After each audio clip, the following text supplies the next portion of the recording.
Ujang, kembali lagi dalam OMG, obrolan memupuk generasi.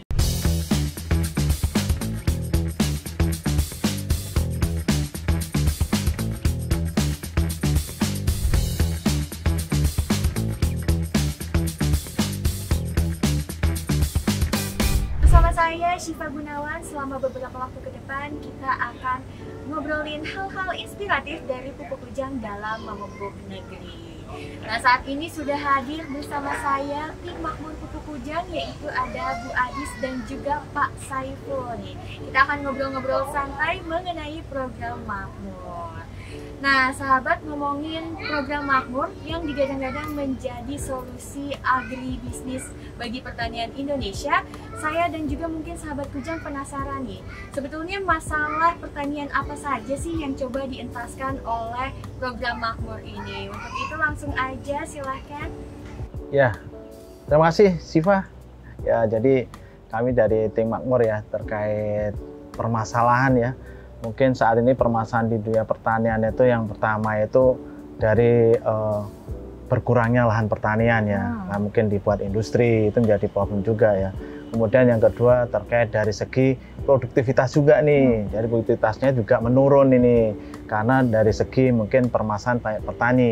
Yang pertama itu dari segi finansial petaninya ini karena dia terbatas sehingga agroinputnya tidak terpenuhi. Nah, ini berpengaruh terhadap produktivitas. Kemudian yang kedua di sini adalah mindset petaninya juga, Mbak Syifa. Jadi mindset petani itu masih konvensional, tradisional. Jadi cara bercocok tanamnya, kemudian saat ini kan sudah berubah dari segi iklim, kondisi tanah, teknologi. Nah, ini menjadikan petani belum bisa mengikuti sehingga pertaniannya masih konvensional. Kemudian dari segi off-taker juga. Jadi petani itu masih terjerat oleh tengkulak-tengkulak lokal. Jadi harga dari hasil pertaniannya tidak bisa meningkat di sini, sehingga pendapatan petani juga tidak bisa optimal seperti yang diharapkan oleh petani. Nah, ini salah satu kendala-kendala petani yang dialami saat ini ya.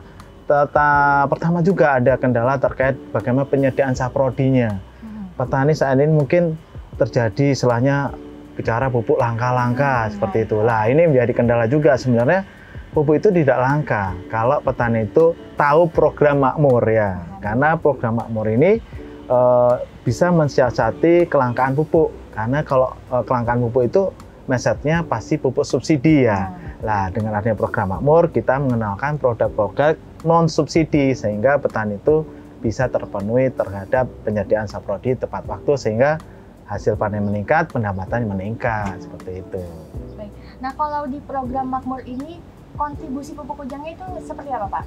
Apakah kita yang melihat program ini secara menyeluruh atau seperti apa? Ya, di program Makmur itu PT Pupuk Ujang itu perannya sangat signifikan ya. Kaitannya mungkin untuk areal dulu lah. Areal mungkin kita itu di areal Jawa Barat, Banten, kemudian Jawa Tengah, dan juga sebagian Lampung juga ya. Jadi sangat signifikan terkait bagaimana kita menghandle proyek Makmur ini tadi. Memang kita banyak proyek dan kita juga banyak agronomis juga ya. Biar kita mendapatkan pemahaman yang mendalam gitu, mungkin bisa dijelasin sebenarnya tuh ekosistemnya yang dibuat dari program Makmur dalam pertanian ini tuh seperti apa, Pak?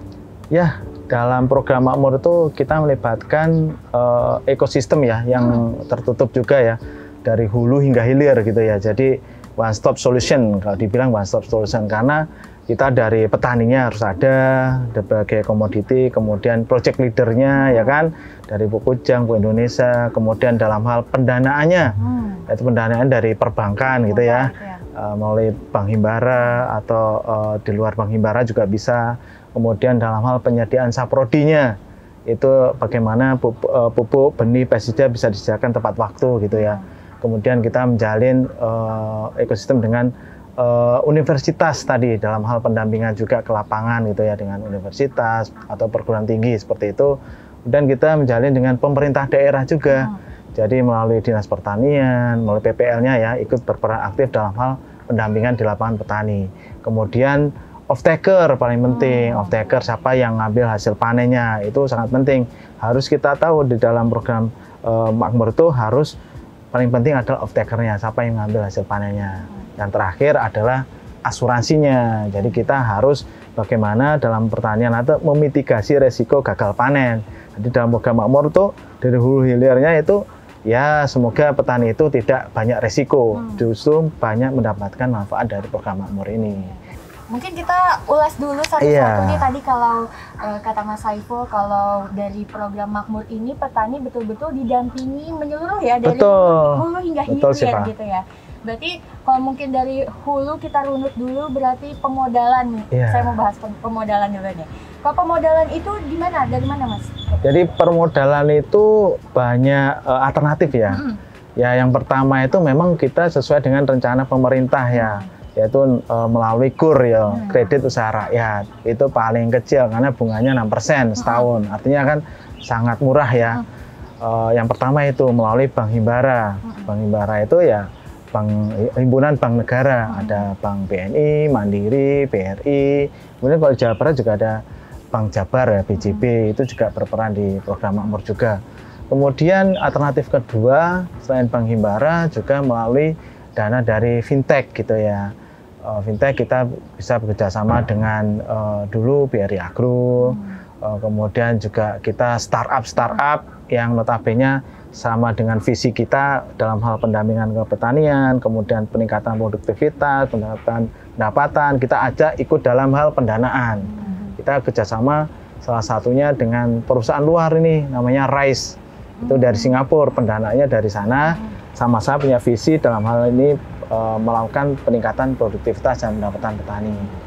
Kemudian yang ketiga yaitu melalui distributor pupuk dari Pupuk Kujang itu yang memiliki keuangan cukup bagus, finansial bagus, dia bisa berperan aktif dalam hal program makmur, dalam hal nanti penyediaan pupuknya, pembayaran bisa mungkin dengan kesepakatan atau dari awal atau jarnen seperti itu. Jadi kalau yang distributor itu hanya untuk penyediaan pupuknya aja. Pupuk mungkin bisa juga pestisida juga seperti itu. Bisa. Benih gitu. Agroinput, iya itu termasuk agroinput. Ya, betul. Yang terakhir adalah swadaya. Swadaya itu ya memang petani itu memiliki keuangan sendiri gitu, atau dari segi kemitraan misalkan koperasi, BUMDes yang memiliki finansial cukup. Ya dia nggak perlu pendanaan dari Bank Himbara, dia finansial sendiri sehingga ikut program makmur. Yang penting petaninya mendapatkan saprodi tepat waktu dan pendampingan lapangan, seperti itu pendandaannya. Selain itu juga kita juga kerjasama dengan TJSL dari berbagai instansi loh Mbak Siva. Bukan Pupuk Kujang aja. Bukan cuma Pupuk Kujang aja, tapi TJSL dari Pupuk Indonesia, kemudian dana dari CSR-nya dari PLN, Mas Saiful ya. Gitu. Ya, pendanaan juga bisa dari kementerian-kementerian yang lain selain dari Kementerian BUMN mungkin Mbak Syifa. Nanti kita mengajukan inisiasinya ke kementerian tersebut, kita mengantarkan para petani, kelompok tani, BUMDes atau koperasi petani untuk kita inisiasi ke kementerian terkait, begitu Mbak Syifa. Nah, setelah petani mendapatkan modal tersebut, kemudian petani membeli benih dan juga pestisida dan tentunya pupuk gitu ya Pak. Seperti apa? Apakah sudah ada pihak-pihak yang bekerja sama dalam program makmur ini sebagai penyedia benih dan juga pestisidanya gitu? Baik Siva, jadi ada mekanisme ya sebelum kita permodalan tadi, ada kesepakatan juga nih dengan petani, dengan stakeholder juga. Namanya penyusunan AUT, Analisa Usaha Tani. Nah, situlah itu biaya pembiayaan, pengelolaan lahan, kemudian tenaga kerja, saprodi, sampai panen gitu ya. Kemudian dalam hal ini saprodi, di situ siapa nanti yang memiliki kewenangan dalam hal penyediaan benih, pupuk, pestisida, lah semua stakeholder dikumpulkan nih. Salah satu contoh saja, misalkan kalau di tanaman padi gitu ya, benih padi gitu ya, itu bisa nanti bekerja sama dengan pihak Edi Food, penyediaan dari PT Sangyang Sri gitu ya. BUMN juga, BUMN juga itu ya. Kemudian dari segi pupuk pastinya Pupuk Kujang gitu ya. Kemudian dari pestisida kita juga bisa bekerja sama dengan Anper yang di Pupuk Indonesia, mungkin dari Petrosida seperti itu, atau sesuai dengan kebiasaan petani gitu ya, dari pihak penyediaan pihak swasta gitu ya. Untuk penyediaan pestisidanya. Jadi kita sudah membuat sebuah kesepakatan bersama di situ, sehingga nanti dalam hal pembelian saprodinya di situ sudah bisa diatur nih pupuknya, benihnya, pestisidanya, tidak melenceng dari kesepakatan awal gitu ya. Kemudian penyedia jasa prodi itu punya kewajiban juga, tidak hanya jual produknya, namun punya kewajiban dalam hal pendampingan lapangan juga. Oh, gitu. Ya, misalkan dari pasti kalau pupuk pendampingan karena ini program makmur ya. Pestisida juga berperan aktif dalam hal pendampingan lapangan, dalam hal mengedukasi bagaimana aplikasi pestisidanya juga di sini. Kalau pupuk juga aplikasi pemukai, makanya setelah tahap permodalan kemudian pembelian pupuk, baru kita lakukan namanya temu tani atau farmer meeting. Jadi kapan nantinya penggunaan produk-produk tadi di lapangannya, sehingga dalam hal budidaya nanti bisa termonitor, terkontrol dengan baik, sehingga hasilnya sesuai harapan yang kita harapkan, kualitas meningkat seperti itu. Jadi sebetulnya ini program bagus sekali justru ya untuk benar-benar membina petani untuk menghasilkan hasil pertanian yang lebih berkualitas gitu ya. Betul. Baik, nah kalau untuk produk dari pupuk kujangnya sendiri nih, seperti apa biasanya Pak? Kan katanya itu dalam program ini petani itu diberi kesempatan untuk berkonsultasi dengan agronom dan diberi anjuran untuk menggunakan pupuk yang terbaik gitu ya, sesuai dengan kondisi lahan di pertanian mereka. Nah itu produk pupuknya apa tuh Pak biasanya? Ya, jadi terkait sebelum kita memilih produk ya, jadi kita memiliki tahapan-tahapan. Jadi biar nantinya produknya bisa maksimal dan dosisnya presisi, biasanya kita juga memberikan layanan dulu. Layanan dari program makmur itu pengambilan sampel tanah. Nah, sampel tanah, kemudian lakukan di lab, laboratorium pupuk kujang, di riset. Setelah itu mendapatkan hasil analisa lab, baru kita melakukan pembuatan rekomendasi pemupukan nih. Dosisnya yang tepat, presisi dengan kondisi tanahnya seperti apa, kemudian pemilihan produknya. Misalkan contohnya ya semua kita makmur itu tidak dibatasi komoditas, all commodity ya. Ada padi, jagung, tebu, atau tanaman hortikultura maupun tanaman buah-buahan ya. Ya ini salah satu contoh saja, misalkan tanaman padi gitu ya. Padi itu kita rekomendasikan di sini kalau di program makmur itu menggunakan NPK spesifik atau custom padi gitu. Jadi NPK 24615 plus sulfur plus zinc gitu ya. Dan nanti kita sesuaikan dosisnya nih. Contohnya di Karawang nih, itu menggunakan dosis kurang lebih di 500 hingga 550 kilo per hektarnya. Kenapa kita menggunakan custom?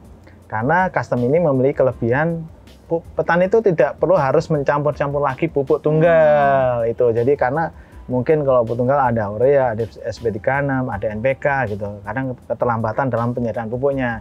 Makanya kita coba pupuk kujang membuat sebuah inovasi dengan NPK custom padi ini. Jadi biar petani nanti biar mudah aplikasinya, tepat dosisnya, dan tanaman juga bagus. Makanya di situ kita memilih produk NPK custom gitu kan. Kemudian kita juga tidak memungkiri kita juga punya produk yang existing namanya Nitrea ya. Kita juga gunakan di tanaman padi juga. Mungkin case-nya mungkin kalau di kondisi tanahnya sangat rendah N gitu ya. Jadi NPK custom tadi bisa dikombinasi dengan Nitrea juga gitu kan. Kemudian juga kita terkait pemilihan dosis ini tidak seluruhnya non subsidi ya. Karena pupuk kita juga memang non subsidi. Namun petani itu juga memiliki pupuk subsidi ya. Dan itu tetap dipakai ya. Karena pupuk subsidi itu kan keterbatasan alokasinya gitu ya, dapat oleh petani. Sehingga kita juga memberikan rekomendasi kombinasi antara subsidi dan non subsidi, sehingga nantinya penggunaan nutrisinya bisa tepat nanti dosisnya, sehingga hasilnya juga cukup bagus. Contoh di Karawang, Subang itu rata-rata petani itu produktivitasnya di angka 5 ton ya. Setelah mengikuti program makmur dengan tadi presisi dosisnya mungkin tepat, bisa mencapai 7 hingga 8 ton per hektar. Jadi ada peningkatan cukup signifikan 1-2 ton. Seperti itu sih Pak. Jadi petani juga diberi kesempatan untuk merasakan, nyobain produk retail dari pupuk kujang gitu ya. Jadi ini mungkin sebuah kesempatan untuk pupuk kujang juga unjuk keunggulan di produk komersilnya. Jadi bukan hanya pembangunan sosial, tetapi juga sebagai perusahaan tentunya ada feedback dari segi bisnis gitu ya, di sisi pupuk komersialnya. Kalau agronom ini berarti perannya apa aja Pak? Ya, jadi kita punya tim agronom ya. Namanya agronom itu dia menguasai dalam segi teknis ya, teknis budidaya ya. Swadaya perannya ya mendampingin petani ya apabila terjadi kekurangan edukasi, misalkan contohnya dia melakukan pemupukan ya, yang notanya dengan pupuk dari Kujang, dia harus memberikan edukasi bagaimana pupuk yang tepat, waktunya, dosisnya, aplikasinya, itu agronomis yang memberikan. Seperti itu tugas dari agronom. Berbicara mengenai distribusi nih, berarti dari kitanya atau dari off-taker atau seperti apa yang menjemput hasil panen itu? Jadi kalau distribusi dari off-takernya yang ambil sendiri ya, langsung sendiri. Dia sudah punya alat transportasi sendiri ya untuk ngambil gabah di lahan sampai ke pabriknya seperti itu. Kalau dari Pupuk Kujang kita hanya memberikan alternatif di sini. Oh, siapa sih yang menjadi off-takernya? Dia sudah tahu nanti alat transportasinya ngambil di lahan, kemudian transportasi sampai ke pabrik, dan biaya-biayanya itu sudah diatur oleh off-taker sih. Pengawalan kita hanya sebenarnya ini memang sampai panen ya. Kalau off-taker memang kita berkoordinasi dengan pihak off-taker agar nantinya gabah itu memang ada kepastian siapa yang ngambil hasil gabahnya tadi. Setelah panen, petani hanya menunggu hasil panennya dibawa oleh off-taker gitu ya. Mungkin yang selama ini menjadi permasalahan kenapa juga banyak tengkulak, mungkin karena petani bingung ya, nggak tahu harus kemana nih produknya gitu ya. Betul. Nah kalau sampai saat ini off-takernya tuh ada apa aja sih? Jadi off-taker itu beda komoditi, beda off-takernya. Kalau padi itu off-takernya ada dari yang BUMN itu ya, dari ID Food ya. ID Food bisa kayak Sanghyang Sri gitu, kemudian Bulog gitu bisa mengambil off-taker padi ya. Kemudian dari pihak swasta itu juga ada BUMD ya, mungkin BUMD ya. Itu Food Station. Food Station itu juga off-taker juga gitu. Kemudian dari swasta kita bekerjasama dengan RMU lokal seperti tadi, RMU dari PT Pasi tadi. Dia memang punya pabrik kapasitas 30 ton per hari, jadi emang nggak terlalu besar dibandingkan kapasitas lain ya. Mungkin itu salah satu off-take untuk padi ya. Mungkin untuk BUMN satu lagi dari Pupuk Indonesia Pangan ya, itu yang bisa meng-off-take padi ya, mungkin salah satu juga. Kemudian jagung, kalau jagung itu rata-rata semuanya dari swasta kayak Java atau PT Carang Popan atau dari koperasi-koperasi yang ikut program itu sebagai off-taker ya. Kemudian dari tebu kita kerjasama dengan RNI, ID Food kita di RNI, PG Jati 7, PG Tersana Baru. Kemudian juga ada swasta juga sih, Kebun Agung maupun PG Trangkil seperti itu yang bisa meng-off-take dari tebu yang proyek-proyek makmur seperti itu. Kemudian kalau hortikultura ya, hortikultura seperti sayuran itu kita juga bekerjasama dengan Indofood, kemudian Paskomnas itu ya. Kemudian ada Eden Farm itu salah satu off-take dari tanaman hortikultura. Kemudian kalau buah-buahan ya mungkin itu masih ke supermarket ya. Supermarket ya. Seperti kita juga project buah-buahan di nanas, kemudian lemon gitu ya. Pisang itu ke supermarket rata-rata off-take-nya. Seperti itu. Ini tuh kalau misalnya yang ke supermarket nih kan kadang kita bingung ya kenapa di supermarket harganya gede banget gitu ya. Betul. Sedangkan petani kita tuh masih kurang sejahtera. Nah, kemana kah harga itu gitu ya, mengalir uangnya. Nah berarti ini langsung ya, berarti dari petani langsung ke supermarket gitu. Ya betul.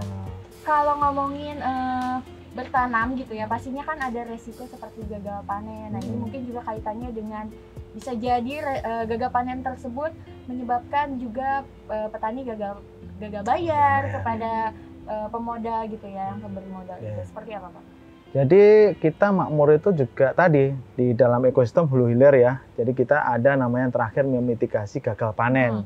Jadi kita sudah bekerjasama dengan pihak stakeholder, BUMN juga, Jasindo ya. Dia bisa mengcover terkait gagal panen, terutama hanya khusus tanaman pangan ya, padi dan jagung ya. Belum sampai ke tanaman perkebunan maupun hortikultura. Jadi terbatas hanya tanaman pangan. Dan kita juga kerjasama dengan adanya keterbatasan tersebut, kita kerjasama dengan pihak swasta nih. Ternyata ada asuransi namanya, mungkin saya sebutkan aja, ACA.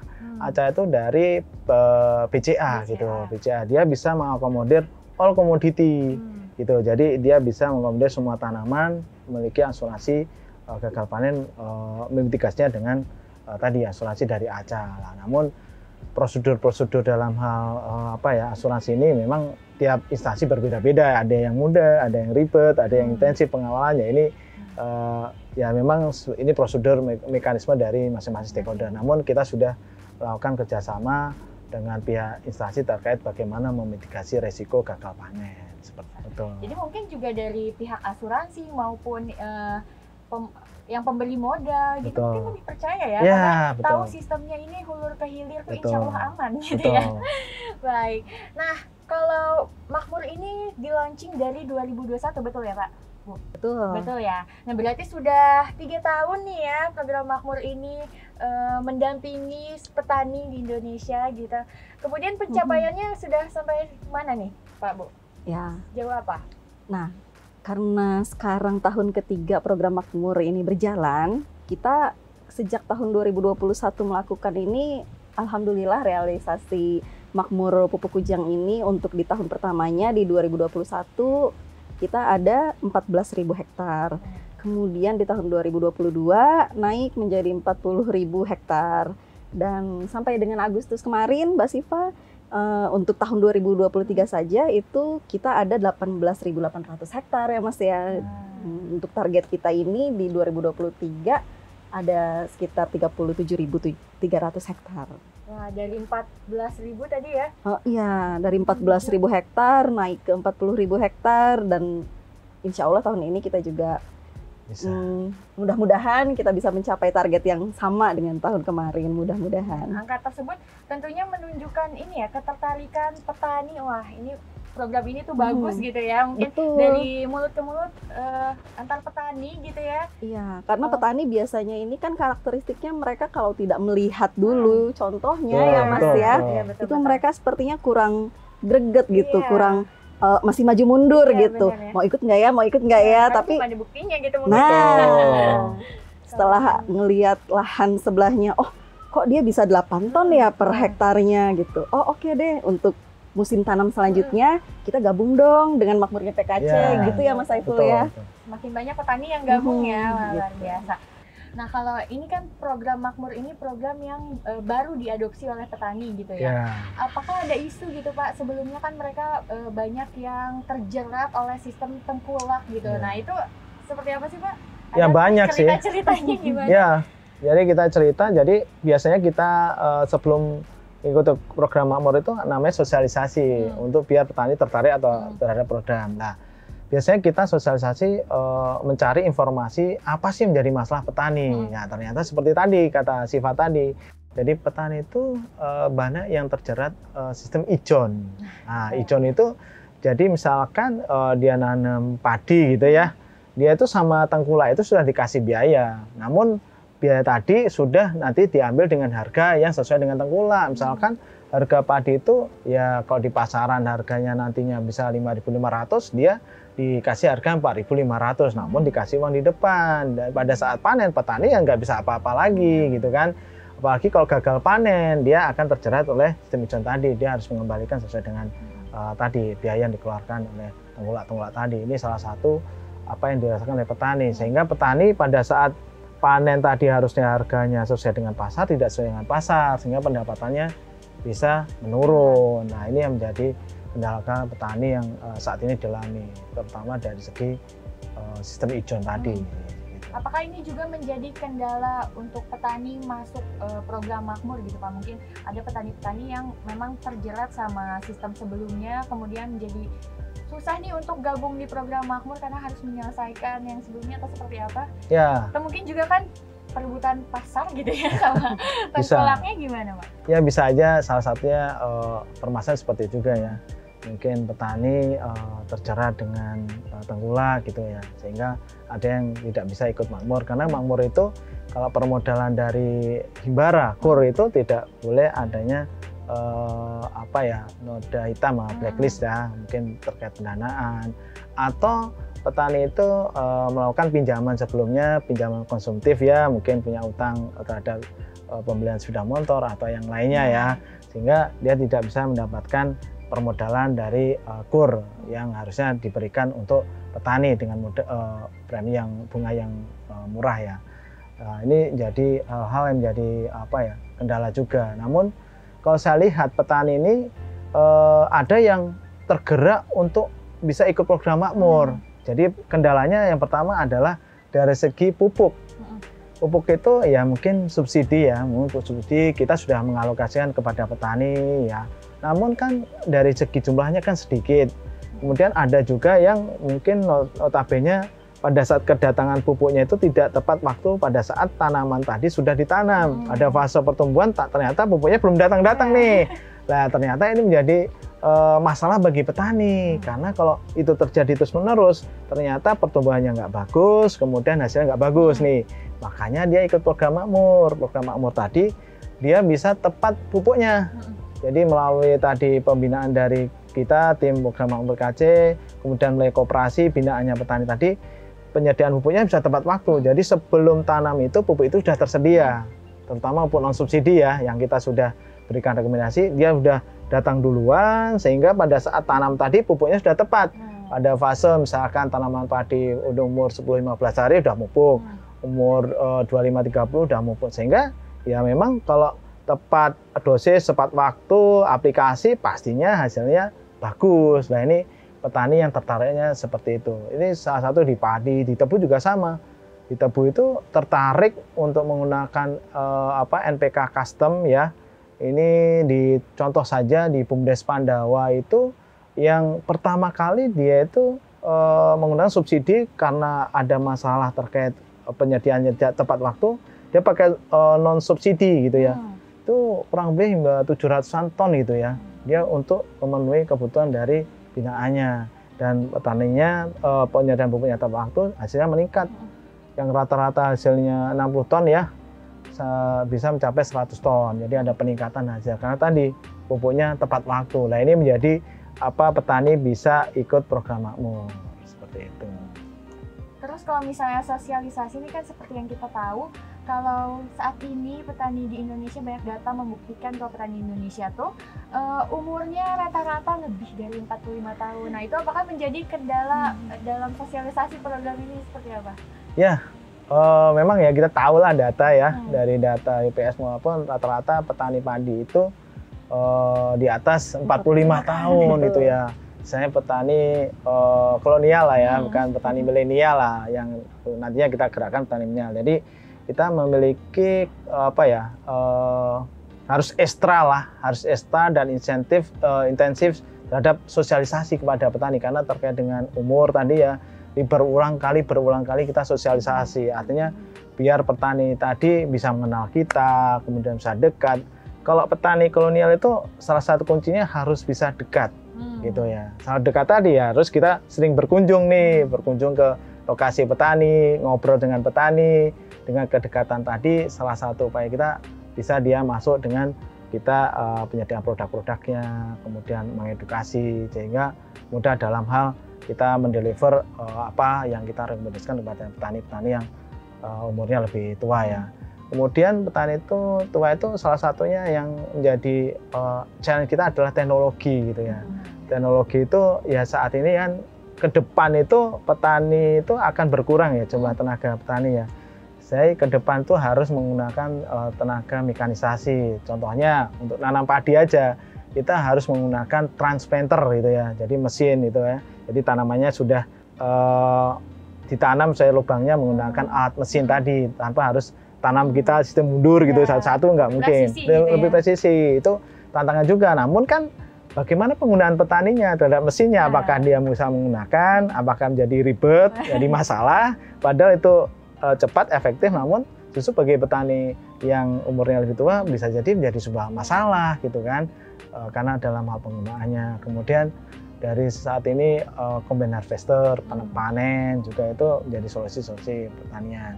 Ya makanya kita menggerakkan dengan petani milenial ya, mungkin ya Bu Adis ya, dengan mahasiswa Musika kita mengenalkan nih, kita makanya dalam hal slogan ataupun kita prestasi harusnya menyantumkan kita itu gambar-gambar yang berteknologi. Jangan sampai kayak zaman dulu nih, zaman dulu itu mesti kalau namanya petani itu dia naik kerbau, bawa caping gitu kan, artinya mindsetnya oh petani itu mindsetnya seperti itu nih, bekerbau, bawa cangkul, kurang keren. Makanya kalau kita harusnya kedepannya itu ya sudah dirubah mindset itu, dibuatlah petani modern. Kalau kita tampilan pakai drone, mesin transplanter. Jadi menggugah bahwa mahasiswa ataupun nanti lulusan jangan takut menjadi seorang petani. Justru petani milenial itu kedepannya petani yang punya challenge teknologi. Jadi biar kita tidak kalah dengan negara lain, kualitas bisa meningkat. Seperti itu sih. Tadi nih Pak, menarik tadi kalau katanya kita punya program untuk menarik minat petani milenial gitu. Tadi salah satunya disebutkan ada program MBKM. Gitu ya. Seperti apa sih Pak, Bu? Oke, program MBKM itu kan salah satu program dari Kementerian Pendidikan ya. Mahasiswa belajar kampus merdeka ya. Dan itu memang menjadi concern bagi universitas itu. Ternyata sekarang itu diwajibkan juga MBKM itu, dan itu berjalan kurun waktu 4 bulan. 4 bulan sampai 5 bulan lah. 4 sampai 6 bulan, 1 semester. 1 semester lah itu MBKM itu. Jadi itu yang menjadi peluang kita juga nih. Peluang kita, wah ini cocok nih, bahwa kita harus bisa kerjasama dengan universitas nih.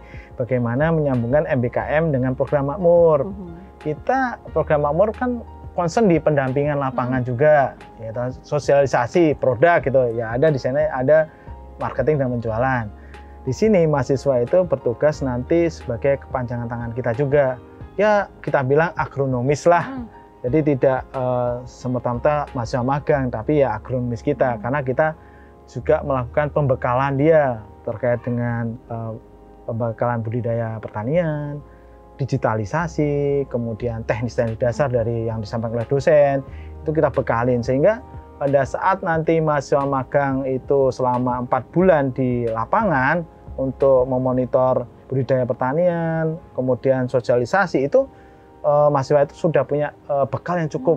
Ya, jadi pada saat nanti ketemu petani, oh Pak, ini pupuknya pakai pupuk apa? Dia tahu. Jangan sampai nanti mahasiswa di lapangan pupuknya apa, dia juga nggak tahu. Nah, padahal dia itu sebagai tangan panjang kita juga, agronomis kita di lapangan, sehingga kita bekalin. Jadi itu sangat membantu di program makmur sih, MBKM ini.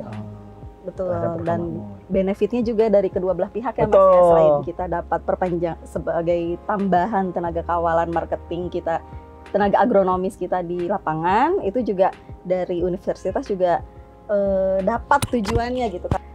Karena tujuan dari program MBKM ini kan Mas Menteri Nadiem Makarim itu kan punya tujuan bahwa mahasiswa itu tidak hanya belajar di dalam kelas saja, tapi bisa mengaplikasikan ilmu-ilmunya di kehidupan nyata gitu, realita di lapangannya itu seperti apa sih, karena untuk flow di lapangan itu lebih dinamis ya Mas ya. Di situ mahasiswa bisa belajar critical thinkingnya seperti apa, kemudian problem solvingnya seperti apa ketika menghadapi isu-isu di lapangan itu seperti apa gitu. Nah seperti itu Mas, dan selama 2 tahun ini kita kerjasama dengan pihak universitas yang sudah magang di kita ini ada 250 orang mahasiswa Mbak. Ya. Dari mana aja tuh Bu? Itu dari Fakultas Pertanian Universitas Singapura Bangsa Karawang, dan ada dari Politeknik Pembangunan Pertanian Bogor, Polbangtan Bogor gitu. Tambahan satu lagi nih, jadi ini juga tidak hanya kita melakukan pendampingan saja, jadi nanti mahasiswa ini juga mendapatkan pengalaman juga ya. Pengalaman yang sangat bermanfaat pada saat nanti lulus. Dia kan sudah berdekatan dengan banyak stakeholder nih ya, seperti perbankan, asuransi, pemerintah daerah, dinas pertanian. Networkingnya itu yang penting nih, karena ke depan tuh yang penting linknya, networkingnya. Jadi pada saat lulus, siapa tahu pengalaman tadi bisa sebagai creativity ya, untuk bagi mahasiswa untuk mencari pekerjaan lebih mudah. Ini salah satu pengalaman juga ini. Yang kedua juga kita juga memberikan sertifikat. Nah, sertifikat itu menarik bagi mahasiswa ikut nih. Kemudian ya sedikit lah, ada insentif ya Mbak Adisya.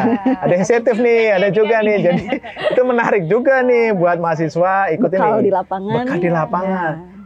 Dan ternyata yang untuk masuk mahasiswa di ikut program makmur itu tidak mudah sebenarnya. Di Unsika itu ada seleksi. Jadi di sana mahasiswa mungkin 150 orang ya yang ikut, itu ada ikut. Namun yang lolos hanya 40 orang saja. Jadi ada seleksinya. Salah satunya akhlak. Jadi kita juga menanamkan sifat nilai-nilai akhlak itu harus dicantumkan, apakah dia punya akhlak yang baik. Nah itu kita juga sudah menanamkan akhlak ini tidak hanya di Makmur, namun di mahasiswa magang yang ikut dalam program Makmur harus memiliki akhlak yang baik sesuai dengan core value dari BUMN seperti itu. Tentunya selain mendapatkan pengalaman nih ya, mereka juga semoga ya diharapkan tertarik untuk jadi petani milenial ya. Karena kan pastinya banyak mahasiswa dari Fakultas Pertanian itu setiap tahun selalu ada ya, tapi nyatanya yang jadi petani itu sedikit ya. Semoga nih dengan pengenalan program ini adik-adik jadi tertarik untuk menjadi petani ya, karena sektor ini tuh luar biasa ya, seharusnya menguntungkan banget dengan Indonesia yang merupakan negara agraris gitu ya, kemudian penduduknya juga banyak sehingga demand-nya juga besar gitu ya untuk kebutuhan pangan. Jadi keuntungannya juga pastinya besar gitu ya. Nah, kalau ngomongin soal milenial nih Pak, berarti dekat dengan perkembangan zaman yaitu digitalisasi yang saat ini sedang digadang-gadangkan ya. Nah, kalau dari sisi pertanian ini di dalam program Makmur apa aja Pak? Digitalisasi yang diterapkan? Oke, Siva. Jadi kita juga saat ini mengikuti perkembangan zaman juga ya dalam hal input data petani gitu ya. Mungkin kalau dulu masih manual Excel ya, sekarang sudah digitalisasi untuk bisa mendata petani-petani. Itu salah satunya menggunakan aplikasi eFarm. eFarm itu Integrated Farming Management System gitu ya. Jadi memang itu nanti ada inputan data di situ, profiling petani ya. Jadi data petani, luas areal, di mana budidayanya, kemudian cocok tanamnya, jarak tanamnya, penggunaan pupuknya, pestisidanya, kemudian pembuatan AUT, analisa tani sudah tercantum situ juga. Kemudian kita juga konekten dengan perbankan, apakah itu swadaya pendananya atau menggunakan dana perbankan. Itu sudah adalah dalam terrekod dalam aplikasi eFarm tadi, digitalisasi. Panduannya sudah ada di situ, tinggal menginput data saja. Ini kedepannya relate dengan budidaya, jadi reminder gitu. Jadi pada saat sudah diinput, misalkan tanaman padi itu umur 10-15 hari, di situ sudah muncul reminder bahwa ini harus melakukan pemupukan nih. Di situ petani nanti kelihatan, oh mupuk nih, saatnya mupuk nih. Kalau sama ini kan hanya diingat-ingat aja, apakah itu umurnya 10-15 kan nggak tahu. Dan nanti tercatat di eFarm, di budidaya tadi, reminder, sehingga petani pada saat bikin pupuk bisa lihat dari eFarm tadi, oh mupuk nih, jadi reminder. Seperti itu salah satu teknologi yang sudah kita jalani nih ya, namanya eFarm, gitu sih. Nah, kalau eFarm itu sejauh mana sudah diimplementasikan, digunakan oleh petani? Ya, jadi memang eFarm ini memiliki persyaratan juga sih ya. Salah satunya alat ya, alat namanya handphone itu ya, gadget itu. Jadi gadget itu punya spesifikasi ya gitu. Ini yang menjadi harus kita sesuaikan ke depannya. Mungkin saat ini memiliki spek yang cukup tinggi ya. Jadi tidak semua petani itu bisa mengikuti, karena kita tahu gadgetnya petani seberapa sih, yang penting bisa buat telepon gitu kan. Itu salah satu menjadi tantangan kita ke depan. Kalau eFarm kan memiliki spek tertentu gitu kan. Kadang-kadang juga butuh sinyal yang kuat nih untuk input datanya. Kalau petani itu kan ya dia gadgetnya tertentu, jadi sinyalnya juga tidak bisa sebaik yang spesifikasi eFarm. Kemudian di situ juga dibutuhkan terkait cara penginputan. Petani itu ya memang saat ini kendala ya, karena sudah termindset melakukan kerjaan teknis ya di lapangan, istilahnya menanam, pemeriksaan lahan, mencangkul, dilibatkan langsung dia. Kemudian di eFarm itu ya dia sedikit ada challenge, kesulitan. Makanya saat ini eFarm itu dipegang oleh agronom. Jadi agronom tadi yang menggunakan eFarm untuk mendata data petani tadi terkait pupuk, tanam, itu semuanya diinput oleh agronom saat ini. Ya mungkin kedepannya dibuat lebih simpel lagi sehingga petani tadi bisa mudah dalam penggunaan eFarm. Gitu sih. Baik-baik. Nah terakhir nih Bapak Ibu, gimana sih caranya buat gabung di program ini? Apakah harus punya kartu petani gitu, harus sudah terdaftar sebagai petani? Ini mungkin buat teman-teman yang milenial juga seperti apa sih yang tertarik dengan program ini? Ya, sebenarnya program ini simpel sih kalau mau ikut ya. Yang penting tergabung dalam kelompok tani atau gapoktan yang memiliki lahan minimal lah 10 hektar lah. 10 hektar. Jadi biar kita juga mudah sosialisasinya. Kalau 1 hektar masa kita sudah 1 orang saja ya kan. Jadi minimal 10 hektar kita tergabung dalam kelompok tani. Ya itu cukup itu saja sih sebenarnya. Nanti kita juga di situ kita bantu nanti terkait dari segi tadi permodalan, off-take, pengadaan saprodi gitu ya. Yang penting dia tergabung sebuah kelompok tani, gaboktan. Lebih bagus lagi kalau dia itu tergabung dalam organisasi seperti koperasi, BUMDes itu ya. Terus lebih sudah matang lagi itu mudah dalam hal ikuti program makmur. Yang kedua adalah program makmur itu tidak hanya kita melakukan pendampingan, tapi terkait pupuk ya. Pupuk tadi mungkin saat ini petani itu susah ya, mungkin di kios itu terbatas, habis gitu ya. Kemudian dari segi harga mungkin mahal gitu ya. Di program makmur ini kita bisa memberikan akses dalam hal distribusi pupuk atau pembelian pupuknya nantinya. Jadi koperasi BUMDes itu bisa jadi menjadi rekanan Kujang ini untuk bisa membeli pupuk langsung ke produsen karena dia punya binaan-binaan petani ya, sehingga jalur distribusinya lebih pendek gitu. Jadi ini salah satu upaya kita bagaimana mengedukasi petani atau koperasi BUMDes atau gaboktan bisa mendapatkan pupuk lebih cepat, terutama pupuk non subsidi ya, dengan harga yang sangat kompetitif. Nah, berarti harus tergabung dulu dalam kelompok tani gitu ya, Pak? Ya, nah, betul. Kalau mau langsung menghubungi Kujang gitu bisa nggak?